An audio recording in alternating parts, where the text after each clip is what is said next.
Alors on va ouvrir cette première table ronde intitulée « Les plantes médicinales pour une production responsable de qualité en circuit court ». Donc pour imaginer l'herboristerie de demain, il nous a semblé important de définir une façon de travailler en amont de la filière à la production pour présenter, définir des façons de travailler qui soient responsables, éthiques, locales, pour produire des plantes de grande qualité. Et en tant que professionnel de l'herboristerie, je nous invite à nous poser la question de quelle qualité voulons-nous et quels moyens est-ce que nous nous donnons pour l'obtenir. Et cette qualité, elle s'appuie sur des cahiers des charges exigeants qui vont être évoqués au cours de cette table ronde. Elle s'appuie aussi sur un rapport à la plante en tant qu'être vivant qui fait partie d'un écosystème. Et c'est cette relation à la plante aussi qui peut nous donner des indices pour changer de regard sur notre façon de percevoir notre métier, le monde. Il y a le biologiste Olivier Amand qui nous invite à sortir de la performance et du contrôle pour ce qu'il appelle viser la robustesse, pour intégrer le hasard, les erreurs, l'hétérogénéité, la diversité. Et voilà, c'est aussi cette pratique de production qu'on va vous présenter là qui résonne avec ça et qui peut et que je nous invite aussi à avoir en tête pendant ces rencontres dans l'idée que cette robustesse, elle peut nous permettre de maintenir des écosystèmes stables malgré les fluctuations. Et donc voilà, cette table ronde, c'est une invitation à penser une filière résiliente, soucieuse des écosystèmes, en phase avec notre époque et ses mutations et ancrée dans les territoires. Et ensuite, on va plonger dans les pratiques culturelles de production, de cueillette, de transformation. Donc des pratiques écologiques pour des plantes de qualité avec des producteurs et des productrices engagés, donc avec Jean-Baptiste Gallet, paysan herboriste en Corrèze. Avec Lucie Fleury, paysanne, productrice, transformatrice de plantes, notamment en cosmétique, qui évoquera plutôt la partie transformation.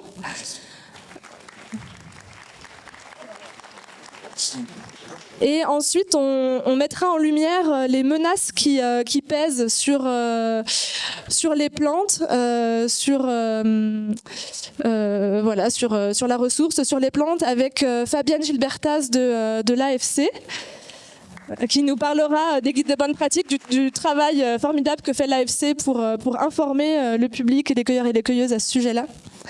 Et Solène Beaurepaire nous parlera, elle, de sa pratique de cueilleuse, notamment de bourgeons. Tu nous parleras de ta pratique au quotidien, comment tu fais pour répondre à ces intentions. Et Laurence Chabert, ethnobotaniste, nous parlera donc de son exposition qu'on voit derrière, l'exposition Care, qui est une exposition qui évoque la cueillette responsable en milieu alpin, et tu compléteras sur les enjeux de préservation de la ressource, si tu veux bien. Super, donc vraiment merci beaucoup à tous et à toutes d'être là. Donc je vais commencer par donner la parole à Alix, qui va nous faire un état des lieux de la production et de la consommation donc des plantes en France, qui nous apportera aussi quelques éléments sur la conjoncture actuelle par rapport aux différents produits, pour que ça nous permette éventuellement d'identifier des leviers d'action pour la relocalisation de la production de plantes. Voilà. Très bien, bonjour à tous. Alors on va passer à un petit diaporama. Juste, ce sera par là. Ah voilà. Voilà, pour vous planter le décor de la production française et du commerce des plantes médicinales dans notre pays. Et juste avant, pour vous présenter France Agrimaire, nous sommes un organisme public qui dépend du ministère de l'Agriculture, et vous pouvez être concerné en tant que producteur, productrice, parce que nous donnons des aides financières, donc pour la production, pour la transformation. Nous aidons aussi les organismes qui fédère les producteurs, comme le syndicat Simple ou la Fédération des paysans herboristes, mais beaucoup d'autres. Et nous sommes aussi une instance de concertation entre la filière agricole, les filières de transformation, donc les industriels, et puis l'État français, pour faire remonter les problématiques et essayer de trouver des solutions ensemble. Voilà, c'était une petite introduction. Et non, ça va pas. Voilà. Donc, pour vous présenter l'état de... Ah oui, et donc nous éditons chaque année plusieurs notes de conjoncture que vous trouvez sur notre site internet. On en édite 2 ou 3 par an. Voilà, qui font état vraiment de la conjoncture actuelle. Et chaque année, nous éditons un panorama de la filière PAM où vous pouvez trouver tous les chiffres, sur la production et la consommation de plantes. Il y a quelques exemplaires sur la table là-bas. Je vous invite à les consulter, peut-être pas à tous les emporter parce qu'il n'y en aura pas assez. Il y en a une dizaine de chaque exemplaire. Voilà, donc je reviens à la production. Donc en France, ce sont 70 000 hectares de plantes aromatiques et médicinales qui sont cultivées. Par rapport à la cueillette, on ne sait pas combien d'hectares ça concerne. Il y a une étude qui est en cours pour essayer de définir un peu les volumes qui sont cueillis. Voilà, et ce qu'on observe pour la tendance actuelle, donc c'est que les surfaces sont en baisse. Donc j'ai fait un graphique avec ou sans coriandre parce qu'on a eu un boom de production de coriandre, voilà, ces dernières années, mais qui devrait diminuer. Et donc par rapport aux plantes qui sont cultivées, alors on dit que couramment c'est environ 300 plantes, donc c'est pas mal, qui sont cultivées et cueillies. Bon, il y en a plus encore qui sont cueillies, mais c'est des beaucoup plus petits volumes. Et les plantes majoritaires chez notre France, c'est lavande et lavandin. Et donc, outre la coriandre, on a la sauge sclarée, le persil, le thym, et puis après, on a la catégorie autres PAM. Donc, en gros, on a 300 PAM qui représentent un quart de la production française. Alors, où se situent ces productions ? Un peu dans toute la France. Donc, comme vous l'aurez deviné, c'est vraiment le quart sud-est qui est le plus concerné, notamment avec les productions de lavande et lavandin. Mais il y en a aussi. Il faut savoir que ces productions méditerranéennes commencent à s'étendre un peu dans toute la France. On trouve aussi du lavandin en région parisienne ou dans le nord de la France. Voilà. Alors il y a des régions qui sont traditionnellement spécialisées, donc comme le quart sud-est. On a aussi la région angevine qui est très productrice de plantes médicinales. Et puis après, on a par exemple en Champagne le pavot. On a des plantes aromatiques culinaires, on va dire, en Bretagne, dans le bassin parisien. On a beaucoup de cueillettes dans le massif central. Donc il y a un massif montagneux. Dans les montagnes, on a aussi l'arnica qui est cueilli dans les Vosges. Voilà, ça c'est les cultures emblématiques, hein, il y en a d'autres. Et puis voilà, en Corse, nous avons la célèbre immortelle, mais qui est aussi cultivée dans tout le bassin méditerranéen. Alors, c'est un peu compliqué ce graphique, mais ce qu'il faut retenir, c'est que en général, dans toutes les exploitations agricoles en France, la majorité des producteurs qui cultivent des PAM, c'est en diversification d'autres productions. Les cultivateurs qui cultivent uniquement des PAM, finalement, sont assez rares. C'est que 3% des exploitations agricoles qui ont la totalité de leur surface en PAM.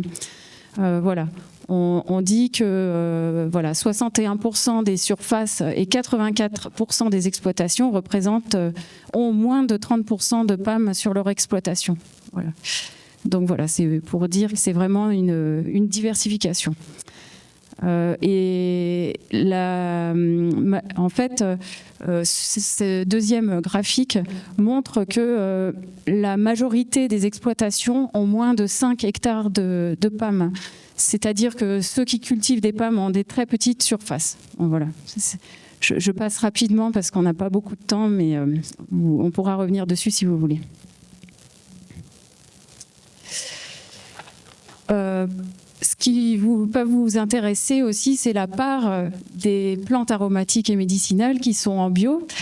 Et donc, on a 22% des surfaces hors coriandre qui sont en bio. Et ça représente 38% avec la coriandre.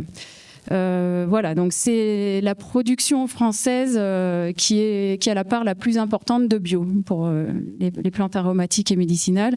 Et vous voyez sur ce graphique que le nombre d'exploitations, c'est le trait bleu, est toujours en augmentation. Bon, là, c'est depuis 2015, mais en fait, depuis bien avant. Et là, depuis 2022, on observe quand même une baisse des surfaces, voilà, liée à quand même une certaine crise au niveau de la production biologique.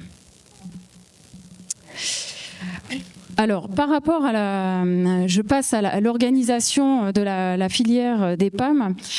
Donc, je vous ai parlé là surtout de culture. Donc, ce qui fournit cette filière, c'est la culture, la cueillette et les importations. On reviendra après sur les importations. Et ce qu'il faut savoir, c'est qu'ensuite, la production peut être organisée. Donc, soit les producteurs sont en vente directe, donc ils produisent directement le produit fini. Mais aussi, il peut exister des groupements de producteurs, donc qui jouent le rôle d'intermédiaires, par exemple, qui peuvent posséder des séchoirs ou d'autres machines pour couper les plantes, pour produire de la plante sèche, ou alors des groupements de producteurs qui vont avoir des appareils de distillation et qui vont, donc les producteurs se regroupent pour fournir des huiles essentielles. Donc ensuite, dans la chaîne, les chaînes peuvent être très longues, passer par des grossistes, des négociants, pour arriver ensuite à des industriels. Donc voilà, vous êtes moins concernés par la filière industrielle, mais bon voilà, il faut savoir que ça se passe quand même souvent aussi comme ça. Alors, je reviens au niveau des importations, puisque une des questions de ces journées, c'est la question de la relocalisation. Mais si on parle relocalisation, il faut savoir combien on importe par rapport à qu'est-ce qu'on produit en France. Donc, on essaye de faire l'exercice. C'est pas totalement facile, mais on peut avoir une idée. Donc, je vais vous présenter 3 graphiques différents sur les importations et les exportations de la France. Le premier, c'est sur les plantes aromatiques. Le deuxième, c'est plus sur les plantes médicinales. Et la troisième, ce sera sur les huiles essentielles. Donc voilà, quand on parle d'importation et d'exportation, on rentre dans des gros volumes. Voilà, par exemple, on importe 57 000 tonnes de plantes aromatiques. Et vous voyez que depuis les années 2015, globalement, c'est un chiffre qui augmente chaque année, même s'il y a eu quelques baisses. Vous voyez, en 2021, 2022, 2023, ça c'est l'après-Covid, un peu les crises.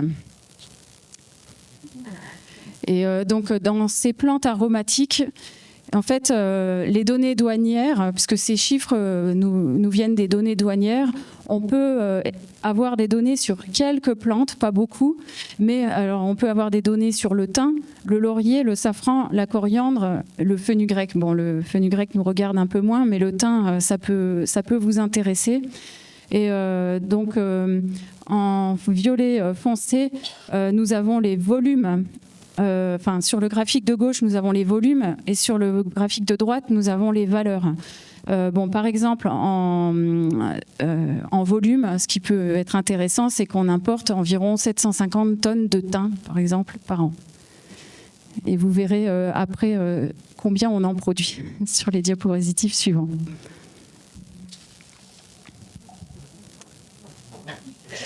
Voilà, au niveau des plantes médicinales, plus médicinales, donc à usage non alimentaire, vous voyez que on implante énormément aussi de plantes sèches, donc 24 000 tonnes en 2024.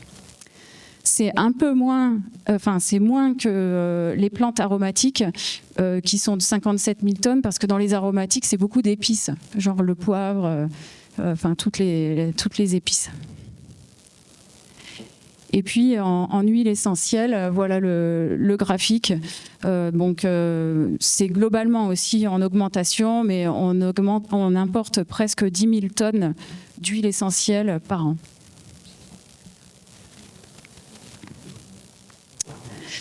Et puis, on importe aussi des extraits végétaux.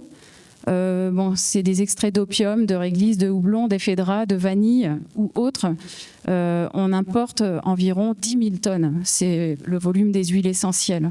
Donc, c'est d'autres extraits. Donc là, je vous en ai un peu parlé, mais c'est un résumé de la filière des plantes avec des circuits courts et des circuits qui peuvent être très longs. Avant que le produit n'arrive au consommateur final.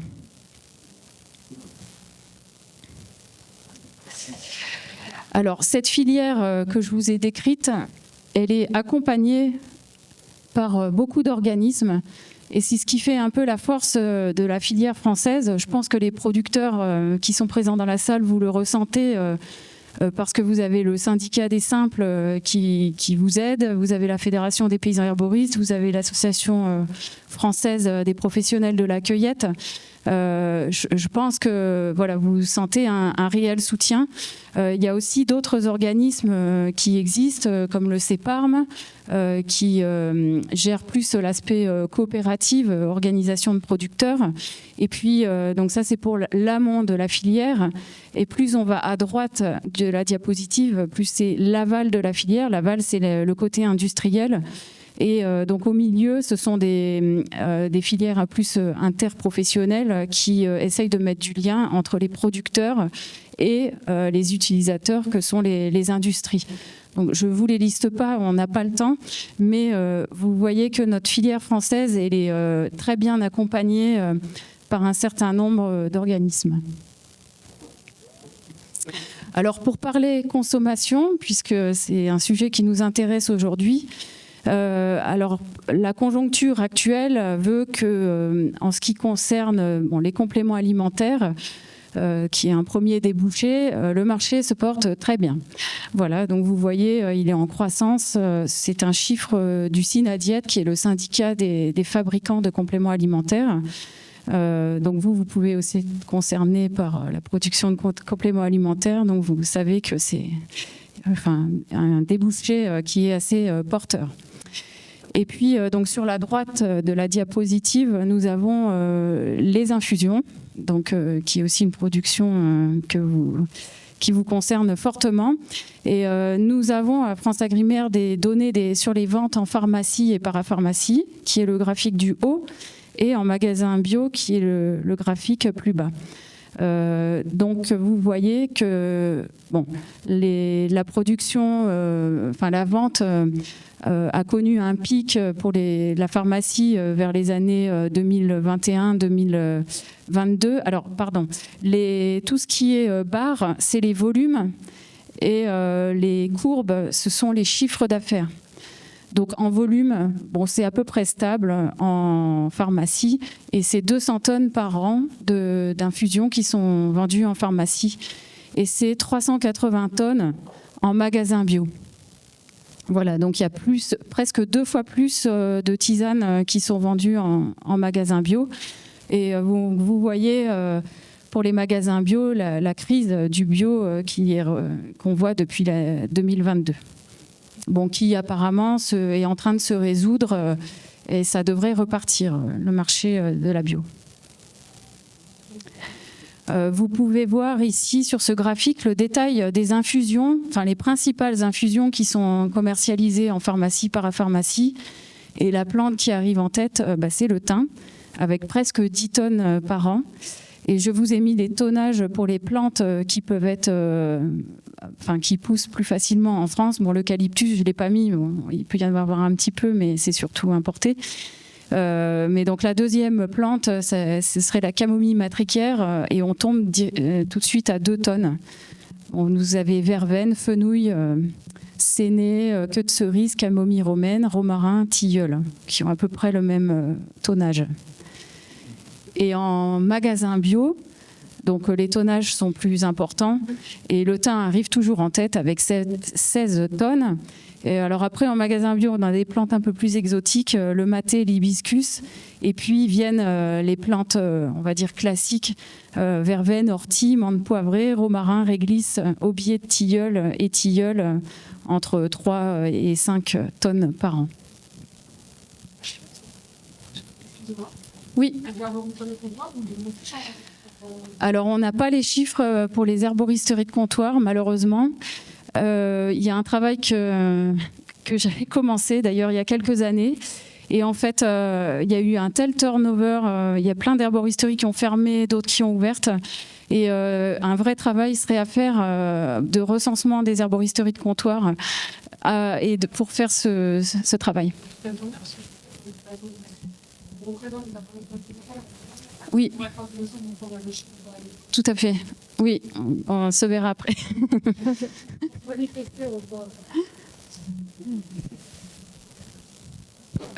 Donc là, je suis sur les épices. Donc, effectivement, il y a tout ce qui est poivre, curry, etc., qui ne nous concerne pas. Mais voilà, en magasin bio, il y a pas mal de débouchés. Et ce qui peut vous intéresser, là, c'est les huiles essentielles. Donc, environ 90 tonnes d'huiles essentielles sont commercialisées en pharmacie et 22 tonnes en magasin bio. Voilà. À l'inverse des plantes sèches qui sont plutôt commercialisées en magasin bio, les huiles essentielles trouvent plus de débouchés en pharmacie. Alors au niveau des huiles essentielles, quelles sont les huiles essentielles les plus vendues? On trouve en tête le titri, la lavande fine arrive en deuxième, suivi du ravinsara, la menthe poivrée, et après on a eucalyptus, gaultérie, citronnelle. Voilà, on n'a pas beaucoup de plantes françaises, on va dire, qui arrivent en tête au niveau des pharmacies, parapharmacies, mais c'est quand même la lavande. Et puis au niveau des magasins bio, c'est à peu près les mêmes plantes, on va dire, qui arrivent dans le même ordre. On trouve en plus la menthe poivrée, les lycrises et le lavandin. Bon, c'est un peu en guise de conclusion, parce qu'il faut être très rapide. Voilà, la filière connaît de nombreux défis, ça vous n'êtes pas sans le savoir. Il y a eu un contexte extérieur assez difficile depuis 2020 avec le Covid, les guerres, l'inflation, etc. Avec des crises aussi spécifiques à cette filière PAM qui induisent des baisses de surface depuis 2022. J'en ai pas encore parlé vraiment, mais on connaît une grosse crise lavandicole ces dernières années, avec des prix des huiles essentielles qui ont fortement baissé, des surfaces qui ont été arrachées suite à une surproduction, parce que c'est ça, le marché. Quand les prix sont bons, les agriculteurs plantent de plus en plus de surface et donc les prix montent et après on arrive en surproduction avec beaucoup de stocks et les prix s'effondrent. Donc c'est ce qu'on connaît pour la lavande, sans compter aussi des maladies comme la cécidomie ou le dépérissement qui affectent cette filière. Voilà, pour les huiles essentielles, de nombreux marchés sont saturés. On trouve certaines huiles essentielles, même les thym chémotypés ou d'autres, qui sont commercialisées au bio, mais au prix du conventionnel. Donc on voit que les prix vraiment ne suivent pas. Donc c'est un vrai problème en ce moment. Voilà. Ensuite, ce qu'il peut y avoir comme défi pour la filière, c'est qu'on constate des manques de ressources, notamment pour l'arnica. Voilà, des années où il n'y a pas de récolte. Donc, qu'est-ce qu'on fait? Et donc, on est obligé d'avoir recours à l'importation ou alors de mettre en culture certaines plantes, mais c'est parfois difficile, notamment pour l'arnica. Et on connaît aussi une concurrence forte d'autres pays. C'est autant pour les huiles essentielles, je pense à la Bulgarie pour l'huile essentielle de lavande, mais c'est valable pour beaucoup de plantes et beaucoup d'huiles essentielles. Mais voilà, malgré ça, on a des signaux positifs. C'est des marchés qui sont quand même bien portants pour notamment les compléments, le débouché des compléments alimentaires.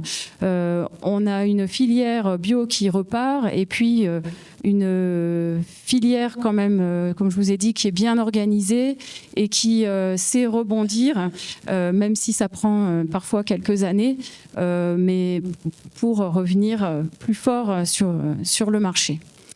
Voilà, donc je vous passe pas, mais sachez que sur notre panorama, on voit l'évolution de certaines productions en termes de surface. Voilà, les surfaces qui ont augmenté, les surfaces qui ont diminué.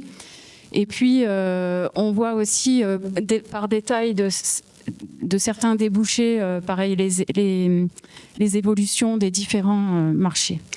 Voilà, que vous retrouverez sur notre site internet. Merci Alix.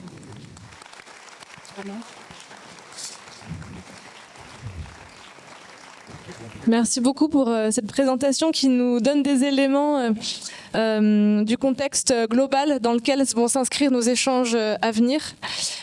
Si vous avez des questions, des réactions, n'hésitez pas à les noter, à les garder en tête. Pour le temps d'après, on aura 1 heure d'échange avec vous, avec la salle, pour pouvoir mettre en perspective les propos qui sont partagés dans ces présentations. Et donc là, maintenant, on va parler d'un métier qui représente à lui seul toute une filière. Le métier de paysan herboriste, avec Jean-Baptiste Gallet, qui est paysan en Corrèze, avec Mélie Lotus. Et c'est un métier qui, quand on voit quand il y a d'autres types de production agricole qui ont leur nombre d'actifs et leur surface qui diminue, le métier de paysan herboriste, lui, augmente. Enfin, il y a toujours plus de personnes qui souhaitent s'installer en tant que paysan herboriste. C'est un métier qui est très porteur. Aujourd'hui, il y a environ 1 millier de paysans herboristes. Alors, on reparlera de la certification. Là, on ne parle pas de ça, mais on en parlera demain. Et donc voilà, Jean-Baptiste, est-ce que tu veux bien nous parler de la charte de la Fédération des paysans herboristes qui décrit un peu ce métier, et puis de ta pratique de producteur avec le réseau aussi Paysans de Nature aussi auquel tu appartiens, si tu peux l'évoquer. Tout à fait, merci. Bonjour à toutes et à tous. Pardon. Ça fait plaisir de voir autant de monde dans la salle sur ces journées. Effectivement, on a vu qu'il y avait un grand nombre d'acteurs sur le territoire français, au niveau mondial.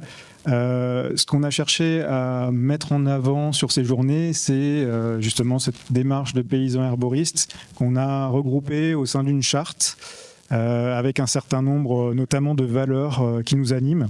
Le fait de cultiver un lien direct avec les plantes et la terre au travers de nos activités, qu'elles soient de cueillette ou de culture. Un travail qui avant tout s'inscrit à une échelle artisanale, écologique et locale. Artisanale, tu l'as dit, on va à la fois de la plante, du semis jusqu'à la transformation et à la commercialisation. Avec des plantes qu'on souhaite le plus possible pleines de vitalité et de qualité. On s'inscrit essentiellement dans la vente directe et en circuit court. Ça, c'est quelque chose qui définit bien le paysan, la paysanne herboriste. Et souvent, on recueille des paroles. Et ce qu'on retrouve assez souvent chez les paysans herboristes, c'est qu'en fait, dans nos métiers, on peut raconter les plantes qu'on commercialise. On les maîtrise du début à la fin. De la naissance de la plante, la récolte, les cycles de vie, le biotope naturel ou les conditions de culture. Ce qui permet de garantir l'authenticité botanique, qui est un sujet qu'on pourra peut-être aborder avec certaines personnes dans la salle. C'est vrai qu'en filière longue, c'est un gros sujet. la thématique de la qualité, et qui regroupe finalement plusieurs façons d'envisager les choses. On ne parle pas tous de la même chose quand on parle de qualité, suivant du point de vue où l'on parle. La traçabilité des plantes, puisque en tant que paysan herboriste, paysan et paysanne herboriste, on va maîtriser justement la plante du début à la fin. Donc ça, c'est vraiment important sur notre démarche. Et puis on est aussi vigilant à sensibiliser les consommateurs. On va y revenir avec notamment les questions de cueillette sauvage. Sensibiliser les consommateurs sur la préservation, la protection de la biodiversité, qu'elle soit à la fois de naturelle et de cueillette sauvage, mais également sur des ressources impactantes en termes de surface de culture, par exemple. Ce métier de paysan herboriste, il s'inscrit dans une continuité d'un savoir populaire et rural qui a été acquis, mais qui n'est pas figé. C'est quelque chose qui se renouvelle constamment. On n'est pas dans du traditionnel séculaire qui ne bougerait pas. En fait, c'est quelque chose de très dynamique. Et à chaque fois, nous réinventons aussi nos métiers. Et on tient ces savoirs et ces gestes de nos aînés. On les adapte à nos pratiques actuelles et également, ce qui est important, c'est le côté transmission de ces gestes aux générations futures. On réalise en quelque sorte un pacte entre les humains et les plantes, et on souhaite permettre à chaque personne d'accéder, de se réapproprier un héritage culturel autour de la connaissance et de l'usage des plantes médicinales. Voilà, en ce qui concerne la charte, les principaux points que vous pouvez retrouver sur le stand de la FPH que vous avez au fond de la salle. Et en termes de témoignages sur nos pratiques, donc nous on est sur la ferme Mélilotus, on est en Corrèze, on est 3 associés. Et le côté agroécologique, c'est quelque chose qui était vraiment inscrit de base dans l'ADN de la ferme, puisque mes 2 associés qui ont créé l'activité il y a un peu plus d'une dizaine d'années sont naturalistes de formation, ils sont réorientés, et c'est vraiment quelque chose qui était à la base de la réflexion, de travailler avec la nature et pas contre la nature. Donc ça passe par différentes pratiques, notamment au niveau de pratiques culturales, où on va être dans un travail du sol vraiment limité au maximum. Donc on travaille en planche permanente, sous couvert végétal, ce qui permet d'enrichir la terre, de gérer un peu mieux les adventices. Mais les adventices, c'est pareil, on ne va pas chercher à les éliminer systématiquement. On va travailler avec certaines qui deviennent des plantes de cueillette également. Donc on a par exemple la cardère à foulon, qu'on a installé sur nos parcelles et maintenant qui se dissémine. La valériane vit sa vie aussi.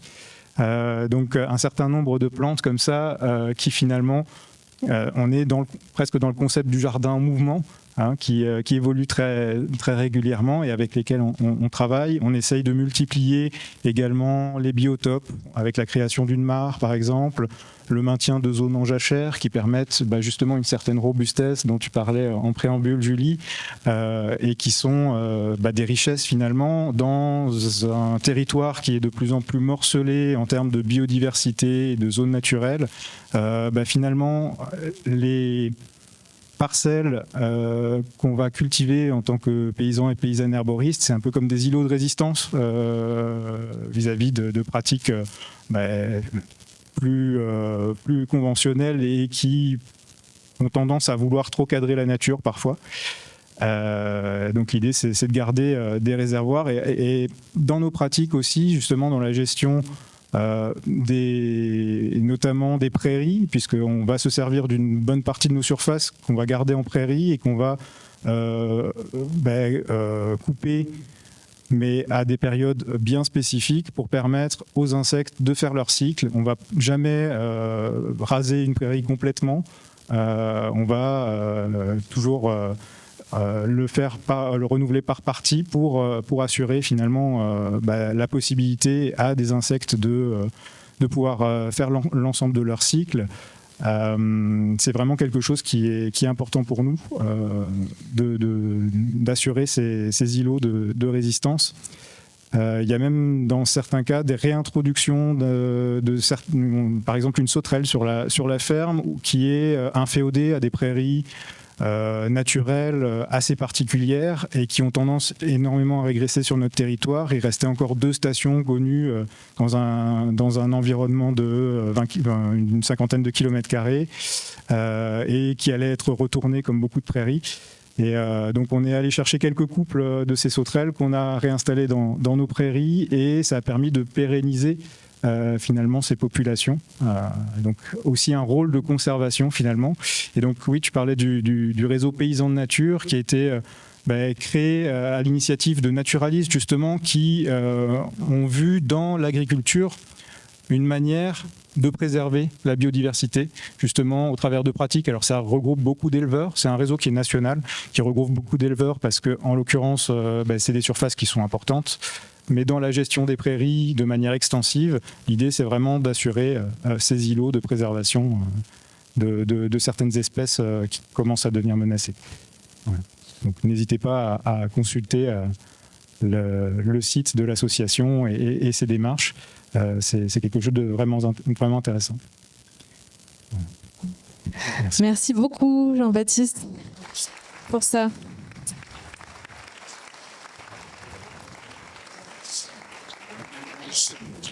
Merci pour cette présentation qui permet peut-être de se rendre un petit peu plus compte du métier de producteur. Voilà, dans la salle, vous êtes nombreux et nombreuses à conseiller des plantes aussi.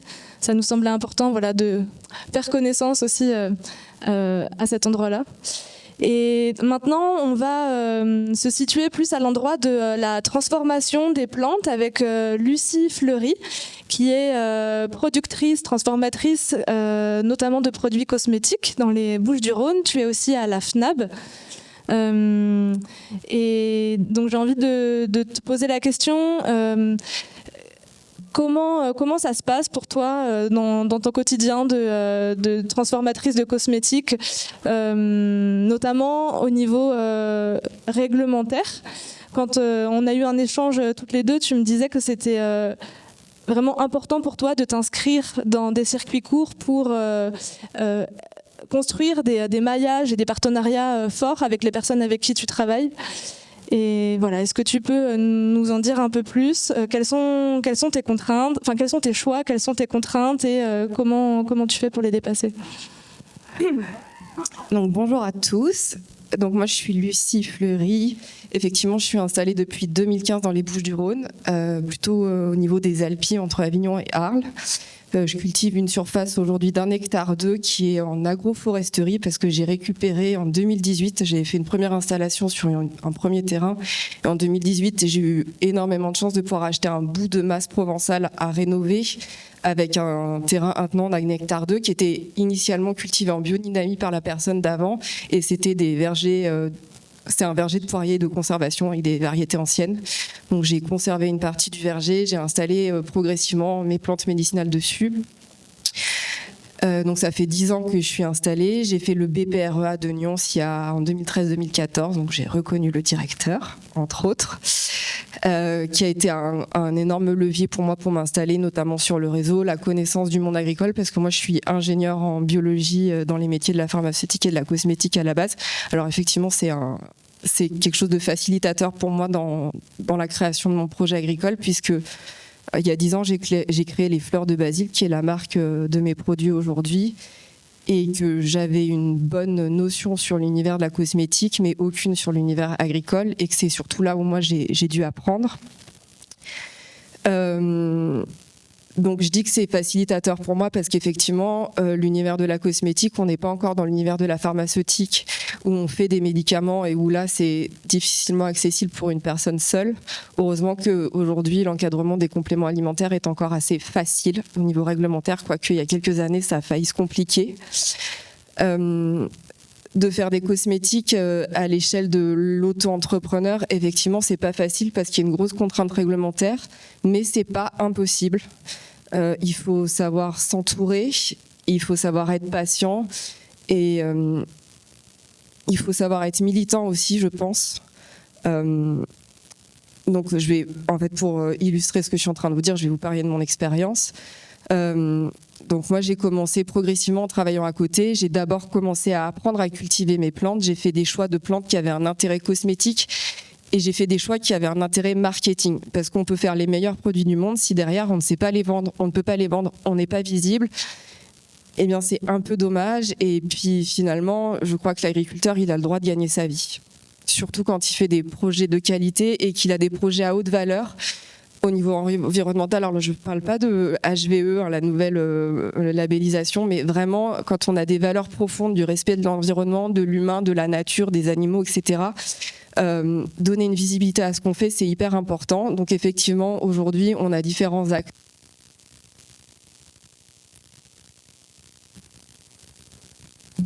On a différents acteurs institutionnels, associatifs comme les Simples, comme un peu le ministère de l'Agriculture, France Agrimaire, la FNAB. Je suis contente de dire que j'ai rejoint la FNAB comme mandatée au niveau national sur l'univers des PAM en circuit court.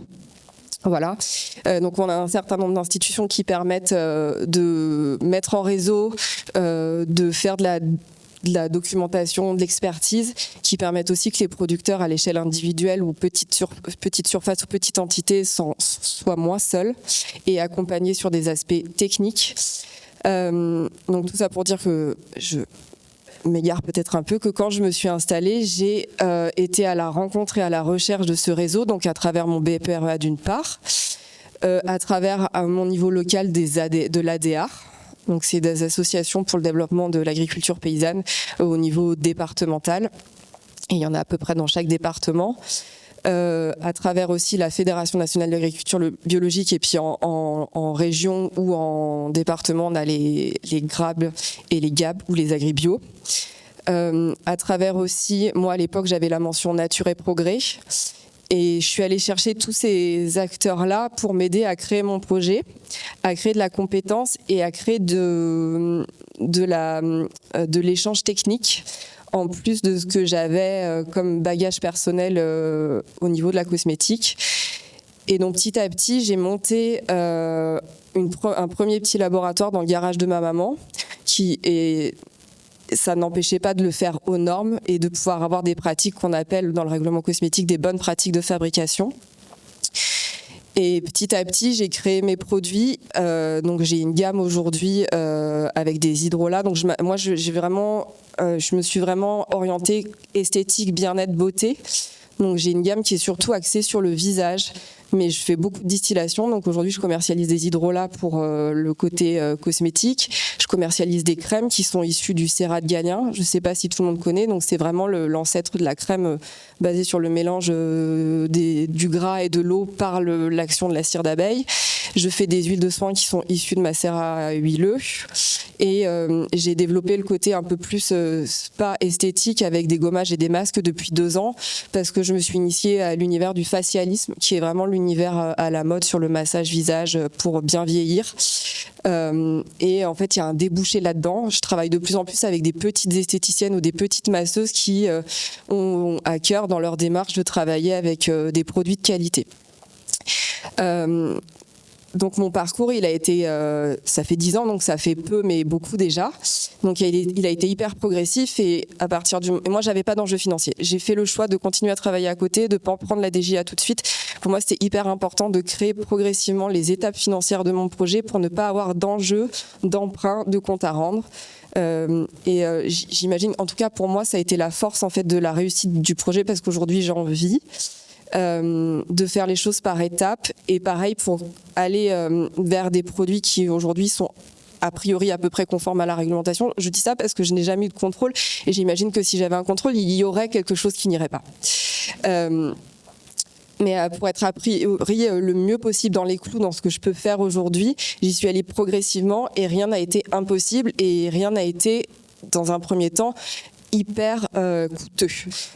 Et aujourd'hui, quand je sors un nouveau produit cosmétique, j'en sors à peu près 1 par an.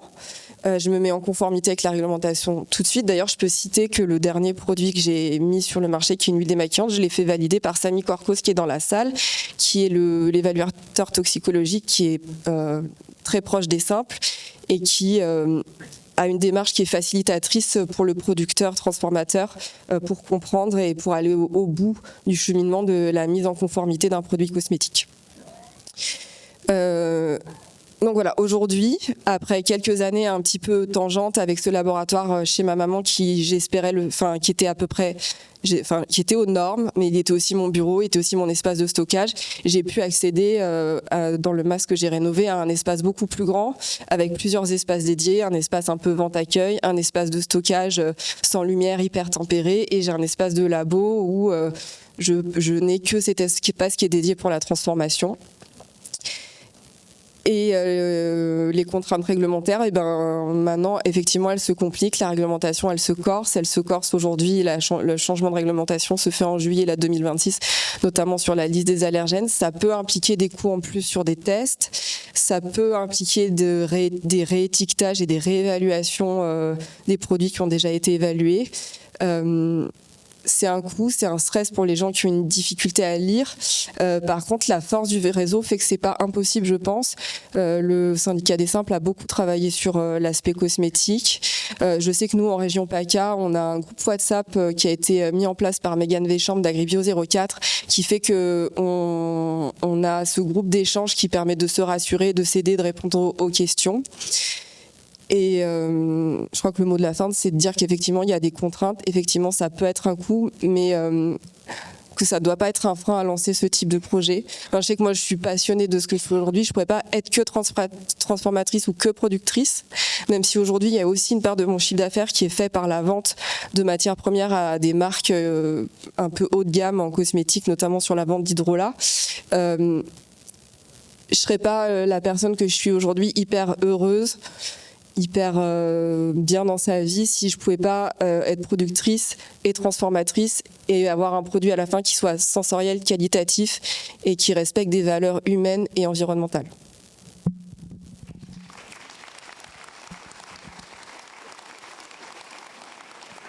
Merci beaucoup, Lucie.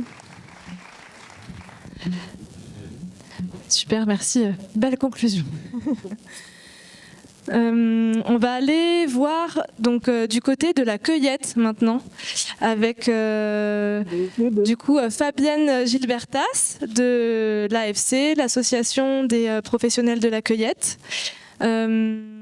Puisque le métier de cueilleuse n'est pas le même que celui de paysan-paysanne, ce ne sont pas les mêmes contraintes, pas la même organisation du travail. Et en plongeant donc dans la cueillette, on touche du doigt les enjeux liés à la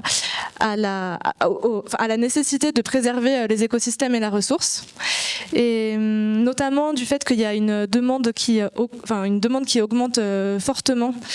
Ça exerce une pression donc sur cette ressource, et l'AFC, voilà, vous avez fait un super travail pour présenter des bonnes pratiques avec différents documents. Comment est-ce que dans votre est-ce que tu peux nous présenter ces documents et aussi répondre à la question comment est-ce que dans votre économie de cueilleurs, de cueilleuses, vous alliez les contraintes économiques et écologiques? Vaste question. Alors en fait, l'AFC, elle existe depuis 2011. Elle est un petit peu multipartie, si je puis dire, parce qu'effectivement, on est l'association française des professionnels de la cueillette de plantes sauvages. Et à ce titre-là, on a des adhérents qui viennent de plusieurs horizons. Alors bien évidemment, on a les cueilleurs professionnels, ça c'est un peu une évidence, mais on a aussi les cueilleurs amateurs, parce qu'il ne faut pas oublier qu'eux aussi interviennent sur l'espace sauvage. On a aussi les entreprises utilisatrices, parce que du coup, elles vont mandater des cueilleurs et ils peuvent des fois nous faire des gros dégâts. Donc c'est important qu'on les ait aussi, qu'on fasse un travail avec eux. Et on a aussi des partenaires institutionnels, donc France Agrimaire, mais pas que, le ministère, l'OSB, des choses comme ça, avec qui on travaille justement sur cette problématique de ressources, de réglementation. Donc finalement, on a un rayonnage d'action assez important. Donc actuellement, on a 230 adhérents. Et depuis 2011, notre nombre d'adhérents augmente de plus en plus. Donc depuis 2011, il s'est passé beaucoup de choses. Il y a eu quand même une grosse évolution de l'AFC. Au départ, c'était vraiment le but de regrouper les cueilleurs professionnels et pour agir ensemble, pour se faire reconnaître, parce que, petite information, le métier de cueilleur n'existe pas, comme le métier de paysan herboriste il y a quelques années. Donc en fait, on a un métier qui est quand même l'un des métiers les plus vieux du monde, parce qu'on est chasseur-cueilleur, qui n'existe pas légalement et qui en même temps a plein de facettes. Donc c'était déjà une complexité, et la première volonté, c'était de dire, on existe en fait, on est là, on va se regrouper entre nous et voir nos problématiques. Donc essayer de se fédérer et de faire petit à petit une reconnaissance de ce métier et la ressource. Et je dirais que l'un est lié à l'autre, parce que si on ne préserve pas la ressource dans nos actions, il n'y a plus de métier. Donc je dirais que ça ne sert à rien de faire reconnaître le métier de cueilleur s'il n'y a pas de ressources. Donc vraiment, c'est apparu très très tôt au sein de l'association que les deux problématiques étaient liées. Donc la première chose qu'a fait les fondateurs de l'AFC, ça a été de définir déjà une charte. Qu'est-ce que c'est que la charte du cueilleur, un bon cueilleur? Qu'est-ce que sont ses obligations? Et bien évidemment, donc c'est la charte des bonnes pratiques. On s'est très vite aperçu que ça ne suffirait pas. C'était bien, mais c'était un premier pas. Donc, on a entamé de travailler sur le guide général des bonnes pratiques de cueillette, qui a été un gros travail et qui est sorti en 2022. Un travail qui est super, parce que maintenant, c'est vraiment un ouvrage qui fait référence, en fait, dans notre métier. Et on a accompagné ce guide des bonnes pratiques de livrets sur des plantes qu'on jugeait en tension. Alors, pour revenir sur ce que disait Alex tout à l'heure, on a travaillé sur le thym, mais pas que. En fait, ce n'est pas des plantes qui sont classées, menacées dans les différentes listes rouges, mais ce sont des plantes que, par leur activité, leur interaction commerciale et leur exploitation, sont en tension, en fait. Même si au niveau législatif, elles ne sont pas encore affichées telles quelles. Donc ça a été un gros travail de l'équipe de l'AFC. Et maintenant, depuis quelque temps, on s'est aperçu en travaillant sur ce guide des bonnes pratiques qu'en fait, l'implication métier, elle était là. C'est-à-dire qu'on ne pouvait pas travailler sur les façons de travailler si on ne parlait pas du métier. Et si on parle du métier, on doit parler de la formation. Donc ces dernières années, c'est là-dessus qu'on oriente tout doucement notre travail, cette réflexion déjà. Donc, on a déjà lancé, après le guide des bonnes pratiques, le projet de cueilleur sentinelle. Donc ça, c'est vraiment un projet qui est en cours encore de création et qui n'est pas encore du tout abouti, mais qui va permettre de faire remonter des données statistiques sur l'état des prélèvements dans les espaces. Donc ça, c'est important. Ensuite, on a décidé aussi de travailler pour répondre un petit peu à une mode qui arrive à grands pas sur le guide bourgeon.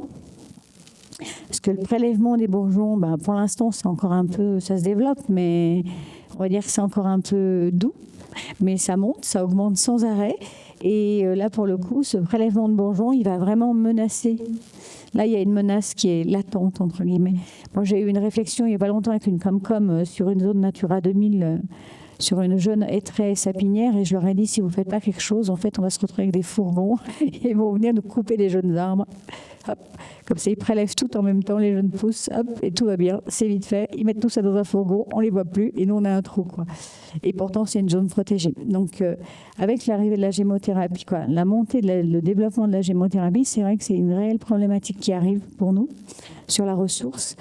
Donc, depuis 2027, on travaille vraiment sur cette... non, il va sortir en 2027, pardon. Depuis 2024, on travaille sur le guide bourgeon et des jeunes pousses, dans le même esprit que du guide des bonnes pratiques, c'est-à-dire que vraiment, voilà, comment on va pérenniser la ressource, comment on gère ce prélèvement de bourgeons, parce que ça va avoir un impact d'ici les 10 prochaines années.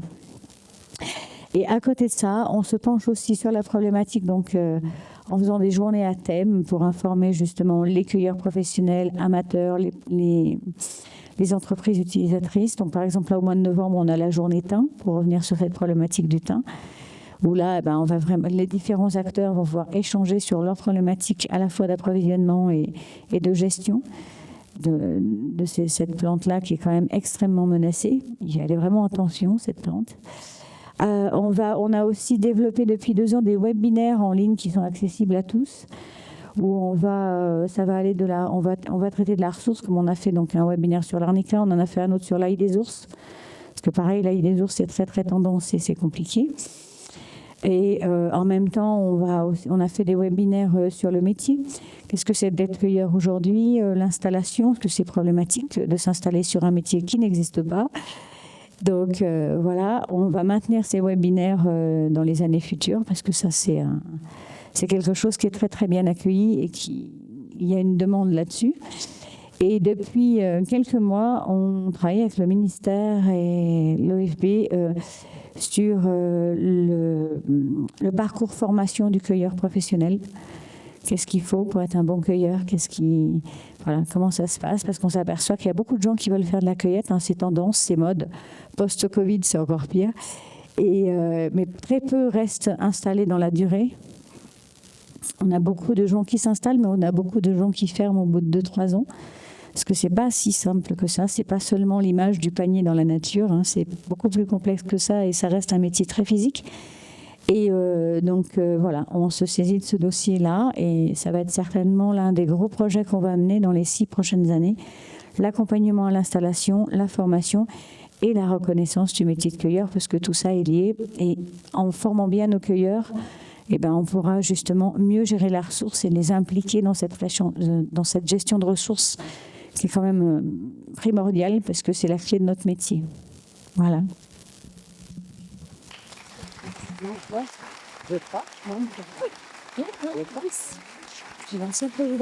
Merci Fabienne. Oui, j'ai vu. Pour illustrer ce dont tu parles, je vais donc passer la main à Solène Beaurepaire. Tu es productrice et cueilleuse, notamment de bourgeons. Est-ce que, Solène, tu veux bien nous parler de ton quotidien de cueilleuse, de ce à quoi tu fais attention, de tes contraintes et de tes bonnes pratiques? Oui, avec plaisir. Cette question, effectivement, elle est au cœur, je pense, du métier de cueilleur. De toute façon, c'est cette ressource, comment on la gère, comment on lui fait le moins de mal, comment on fait pour cueillir. Et le guide bourgeon n'est pas sorti, donc on n'est pas encore à même d'en parler sur des décisions qui pourraient nuire ou pas sur les process, on va dire, de cueillette. Mais moi, je me l'interroge au quotidien. Est-ce que quand on fait de la tirette, c'est bon pour la plante ou pas? Est-ce qu'il faut cueillir bourgeon par bourgeon? C'est ce genre de questions qu'on peut se poser. Avant toute chose, c'est d'observer, effectivement, quand on arrive quelque part devant un individu, est-ce qu'il est en bonne santé? On dit que les bourgeons ne sont jamais malades, mais l'individu en lui-même, est-ce qu'il a l'air de rayonner, d'avoir envie d'être cueilli? Est-ce qu'il se laisse faire ou pas? En termes de bourgeons, je pense que c'est encore plus précis que sur les parties adultes, parce que ça dure vraiment très peu de temps, la période de cueillette du débourrement. Je pense que le fait que moi je cueille que pour moi, je ne fais pas de cueillette pour des laboratoires ou d'autres structures. Ce qui me permet d'avoir une souplesse et une relation différente, c'est-à-dire que je peux repasser 3 fois s'il faut sur une même zone, parce que bien évidemment, sur un arbre ou même un arbuste, les bourgeons ils vont pas être tous prêts au même moment. L'arbre il explose pas instantanément de partout, il peut pas. Parce que je pense que quand on fait de la cueillette à grande échelle, c'est un peu plus compliqué à gérer. Moi, j'ai testé du coup tirette ou pas tirette. J'aime pas du tout le côté tirette, mais c'est ce que je revendique dans ma gamme de produits aussi. C'est que moi, je cueille bourgeon par bourgeon. Celui qui veut bien venir, il se décolle pratiquement tout seul. Et donc, on va dire tout ce qui peut être protection autour va pas venir avec, que quand on tire ou quand on fait des choses un peu plus à la chaîne, j'ai envie de dire, vient avec. Après, il y a des espèces qui sont plus demandées que d'autres parce que, comme on l'a dit, la Gémeaux, elle est en essor et il y a encore assez peu d'espèces qui sont connues. Donc, on va rester sur cassis, figuier, tilleul, pin. Bon, j'en oublie peut-être, mais en gros, voilà, c'est ceux-là qui sont demandés. Et l'intérêt d'être en vente directe, c'est que on peut dire aux gens, non, là j'ai plus de figuier parce que j'en ai pas, je voulais pas en cueillir plus que ça cette année, mais il peut y avoir d'autres espèces sur lesquelles tu peux te tourner, ce qui est plus délicat quand on n'est pas en vente directe, bien évidemment. Après, moi, je suis sur un terrain, j'ai 10 hectares, mais 8 hectares de forêt et 2 hectares que je mets en culture. qui prend du temps. Ça fait 6 ans que j'ai commencé. Du coup, je plante des figuiers, je plante des arbousiers, je plante des noisetiers, je plante des amandiers, je plante, enfin voilà, plein de plantes qui peuvent servir pour les bourgeons ou pour les fruits ou pour la biodiversité, enfin d'être dans quelque chose de multifonctionnel en tout cas, ou du bon sens tout simplement. Et du coup, ça, je trouve, c'est une autre possibilité du coup de pas prélever non plus sur des arbres qui poussent très bien sur notre territoire. Moi, je suis dans la Drôme.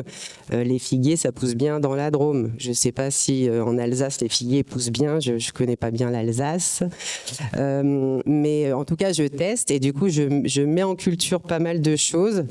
Et je vois ce qui prend ou pas. Sur mes premières années, j'ai planté une centaine de cassis, une centaine de framboisiers, sachant que j'irrigue pas ou peu. Bon, ben voilà, le résultat, il m'est resté 0 framboisier et 2 cassis. Mais ces 2 cassis, ils continuent à tenir et je les bouture. Et donc, au fur et à mesure, j'essaye d'instaurer du cassis sans irrigation chez moi, mais c'est pas simple.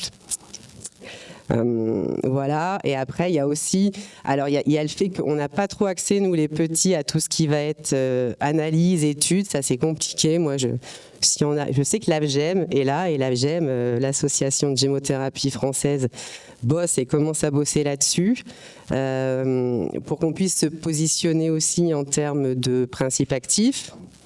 Parce que ça coûte cher en fait les analyses, donc il n'y a pas d'universitaire je crois dans les métiers que tu as donnés là, parce que moi j'aurais bien aimé qu'il y ait une fac de pharmacie ou de bio qui veuille bien se lancer dans l'analyse pour voir un peu ce qu'il y a comme principe actif sur les différentes formes de méthodes d'extraction des bourgeons, sur des plantes qui vont être irriguées ou pas irriguées. Enfin, en fait, on est au balbutiement de tout ça, on n'a pas vraiment beaucoup d'informations, donc on le fait avec le cœur et le bon sens.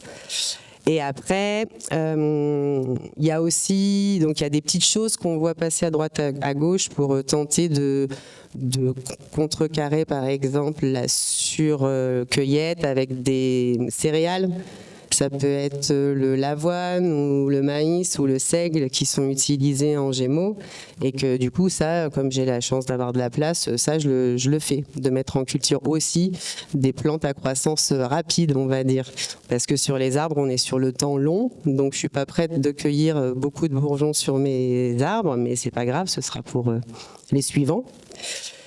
Et après il y a aussi je trouve c'est comme à l'époque où les eaux florales étaient un peu dénigrées, où on misait tout sur les huiles essentielles et les eaux florales étaient un peu jetées.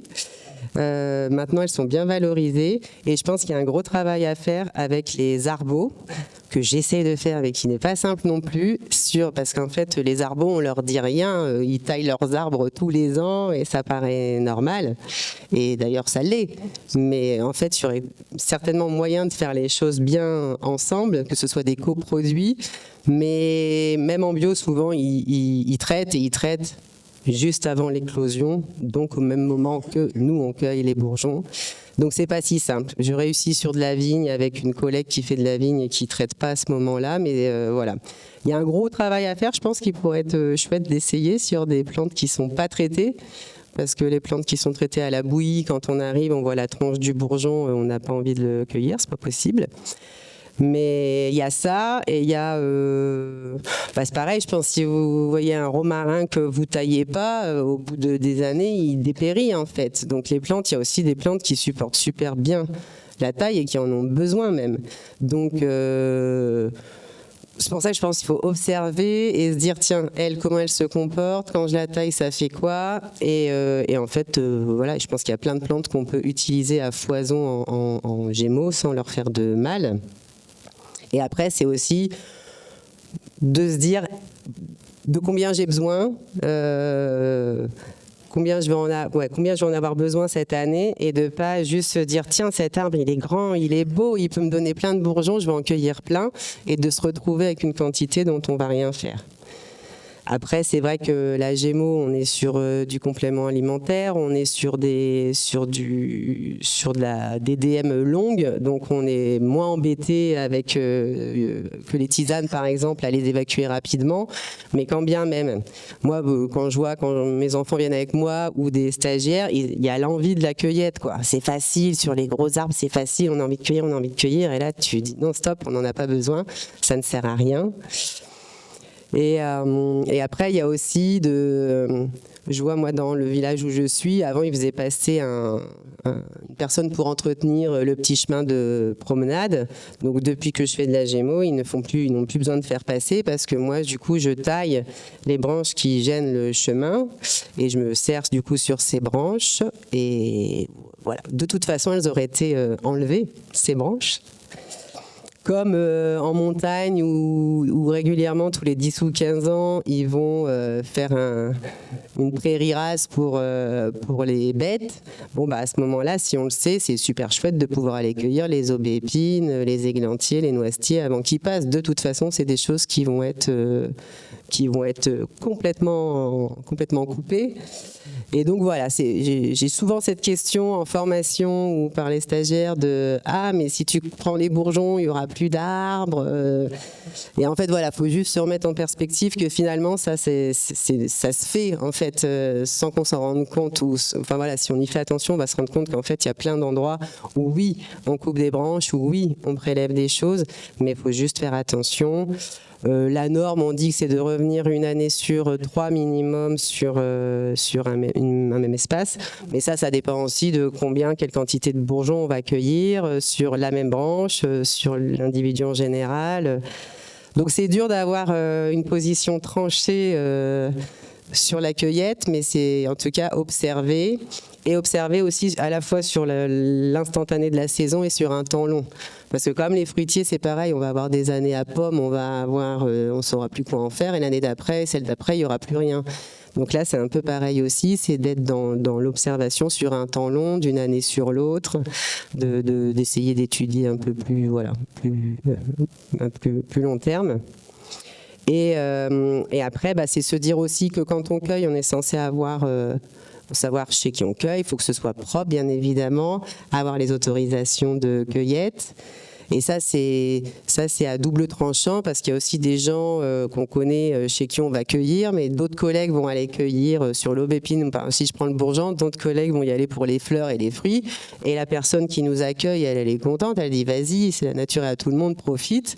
Mais du coup, d'essayer de regarder, de se dire tiens, est-ce qu'il n'a pas déjà été cueilli, comment il est, ou de ne pas hésiter vraiment à se parler les uns et les autres pour éviter de surcueillir la même année. Voilà.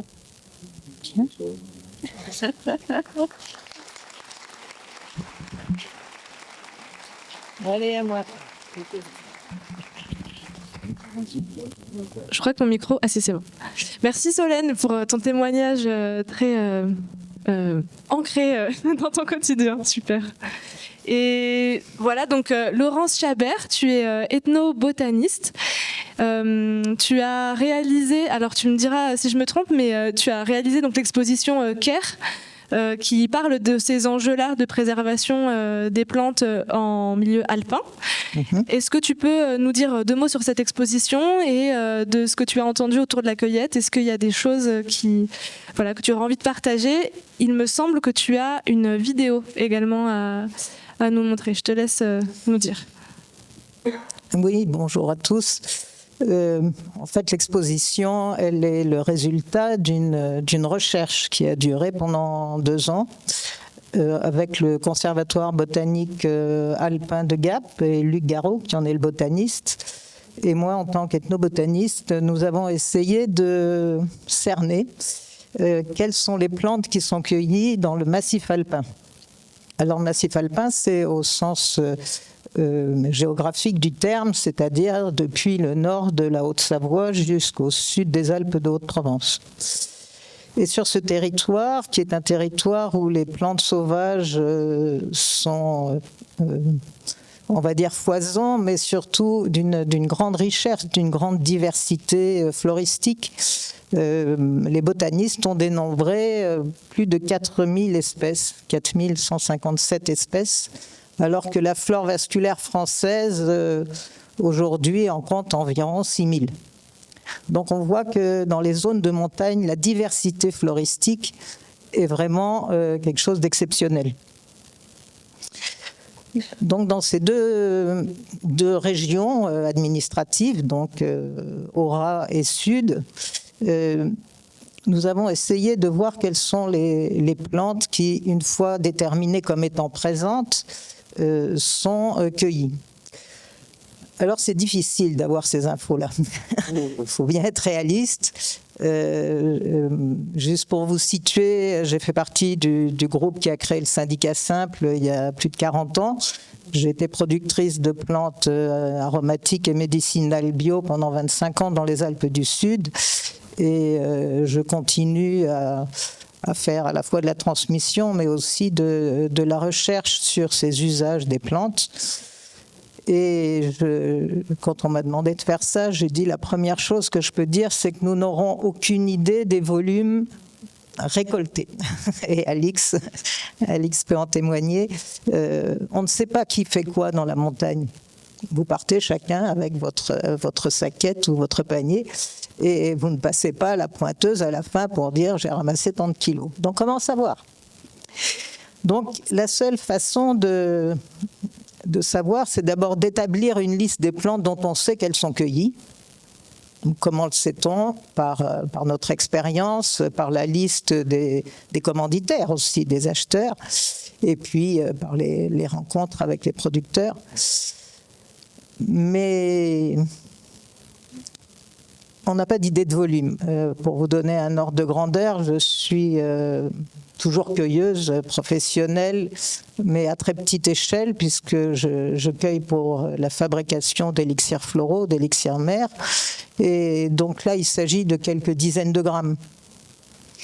Alors que quand on parle de certaines espèces, on parle de tonnes. Donc l'amplitude des volumes est inconnue. Par contre, seuls les bio qui sont répertoriés et qui déclarent quelles espèces ils ramassent nous permettent de savoir quelles sont les espèces cueillies. Donc c'est une partie de l'information.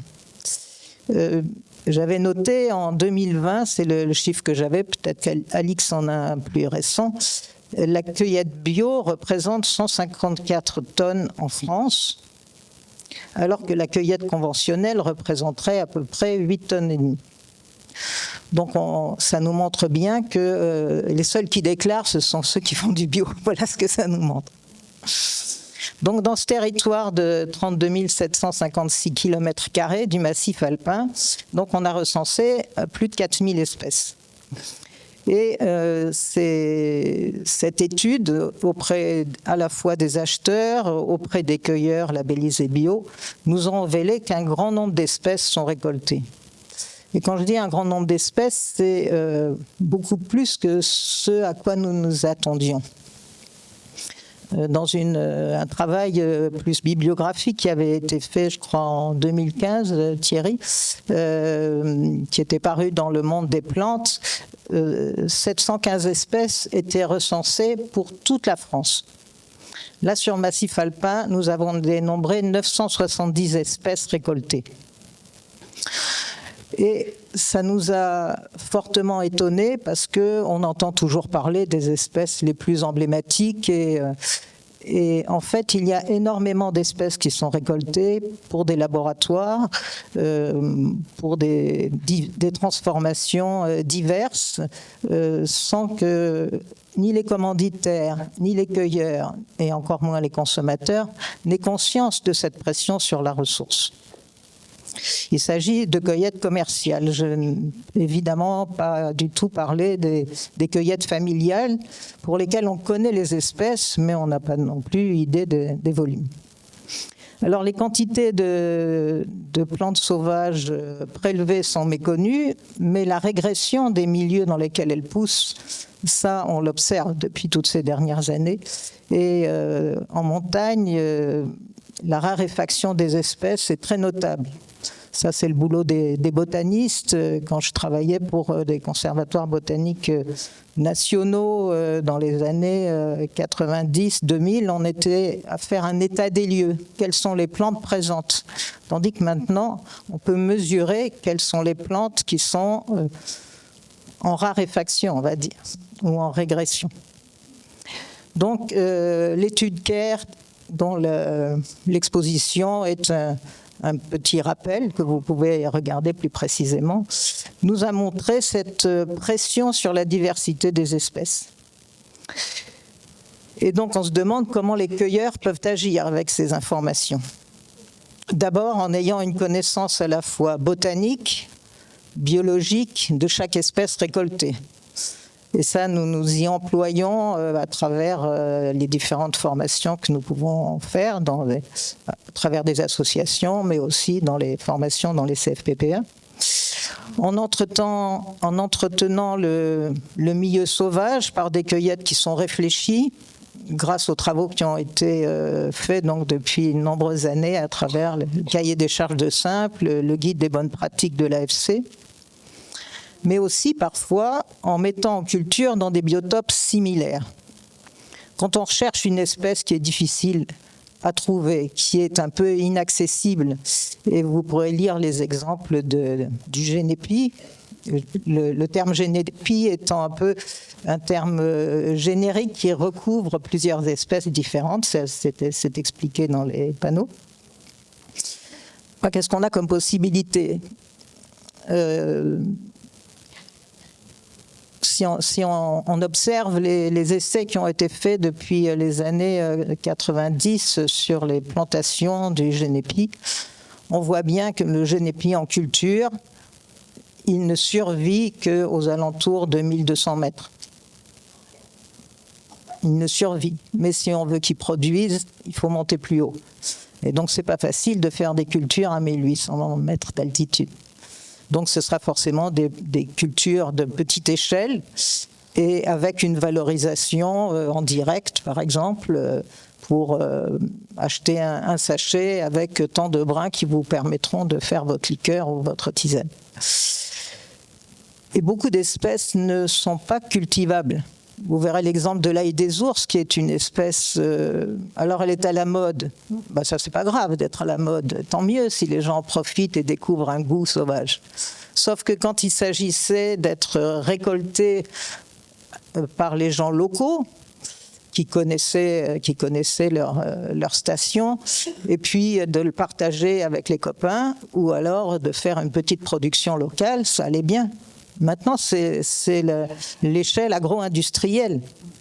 Et la culture de l'ail des ours, si on connaît son biotope, on comprend qu'elle n'est pas évidente. Puisque c'est une plante qui va pousser dans un milieu plutôt ombragé, humide, en sous-bois forestier. Et pour reproduire ça dans vos champs, c'est pas très simple. Donc, toutes ces problématiques-là, elles se recoupent avec ce qu'on appelle la réglementation. La réglementation, évidemment, c'est une contrainte, mais en même temps, c'est ce qui peut nous guider. Et donc, il faut que les cueilleurs connaissent cette réglementation. Sur les 970 espèces présentes dans le massif alpin faisant l'objet d'une cueillette commerciale, 50 sont protégés. Qui le sait ? 15 font partie de ce qu'on appelle la réglementation, la cueillette réglementée. 16 font partie d'une cueillette strictement interdite. Et 12 peuvent faire l'objet d'une demande d'autorisation de cueillette auprès des organismes quand il s'agit de cueillir pour une vente. Et puis, il y a un autre niveau. Il y a le niveau de ce qu'on appelle les livres rouges, les listes rouges, c'est-à-dire les livres des espèces qui sont menacées.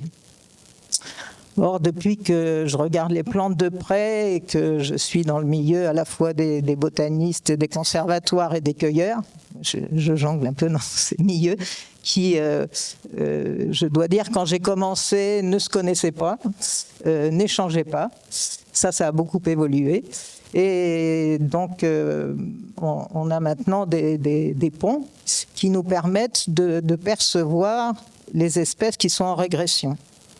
Or, sur le massif alpin, sur 970 espèces faisant l'objet de cueillettes commerciales, une centaine, 101 exactement, sont menacées, c'est-à-dire considérées comme en voie de régression, voire de disparition.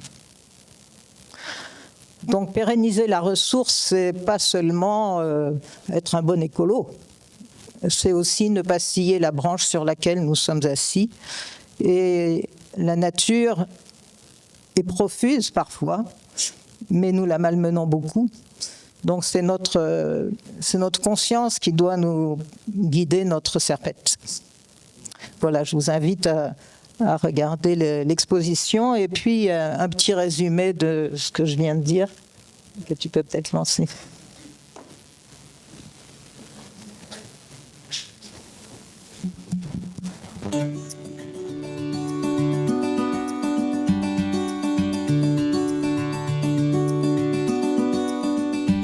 La biodiversité de la flore alpine est riche et précieuse à la fois pour les milieux naturels, mais également pour nos sociétés humaines qui bénéficient de ces nombreux services. Pourtant, plusieurs facteurs menacent cette biodiversité. Changement climatique, pollution, déforestation et l'utilisation commerciale et familiale. L'enjeu de la cueillette est donc fort. Les plantes sauvages alpines, cueillies et plus ou moins transformées, sont intégrées dans des formulations alimentaires, médicinales et cosmétiques. Elles sont au cœur de spéculations des industriels qui tentent de répondre à l'engouement pour le naturel. Pour limiter les impacts tout en conciliant enjeux autour de la biodiversité et enjeux commerciaux pour les acteurs de la filière, 2 leviers sont à actionner: la réglementation et les bonnes pratiques professionnelles. L'objectif est donc de réguler la pression de cueillette qui dépend des traditions et des tendances de consommation. Mais il est très compliqué de quantifier cette pression de cueillette. En effet, cette activité ne nécessite pas de déclaration de lieu ou de quantité prélevée. Il existe donc un manque de données permettant le suivi des prélèvements. C'est pourquoi le projet CARE, d'une ampleur inédite, a établi un inventaire exhaustif des espèces végétales couvrant le massif alpin français. Grâce à un recensement sur 1456 mailles, l'étude a répertorié 957 espèces végétales faisant l'objet de cueillettes dites commerciales. Mais la réglementation en matière de cueillette reste complexe à décrypter. Aux millefeuilles de mesures parfois contradictoires s'ajoutent les listes rouges d'espèces en danger. Ces dernières servent d'indicateurs de menace mais n'ont pas de portée réglementaire. Face à cette situation, les cueilleurs s'organisent et travaillent à une structuration de la profession. L'AFC a ainsi formalisé un guide des bonnes pratiques du cueilleur. Quelles sont ces bonnes pratiques de gestion de la ressource ? D'abord, suivre l'évolution des sites de cueillette. Réguler la pression, notamment en respectant le seuil de prélèvement. Cueillir intelligemment pour favoriser le renouvellement de la ressource. Collaborer avec les autres usagers du site. Et enfin, mettre en culture si la ressource est en péril. La gestion durable d'une espèce se pose idéalement à l'échelle globale d'une filière. C'est ce qui a été fait par exemple avec le label Gentiane Responsable, qui instaure à la fois la traçabilité, mais aussi et surtout encourage les bonnes pratiques des acteurs de la filière. La préservation de la biodiversité végétale du massif alpin passera par l'éducation du grand public, par la formation des professionnels et aussi par la différenciation commerciale des produits vertueux. La base de données élaborée par le programme CARE pose la première pierre. Mais face au contexte de pression multifactorielle, il est nécessaire de continuer à suivre et mesurer les évolutions afin de mobiliser les outils de protection adaptés.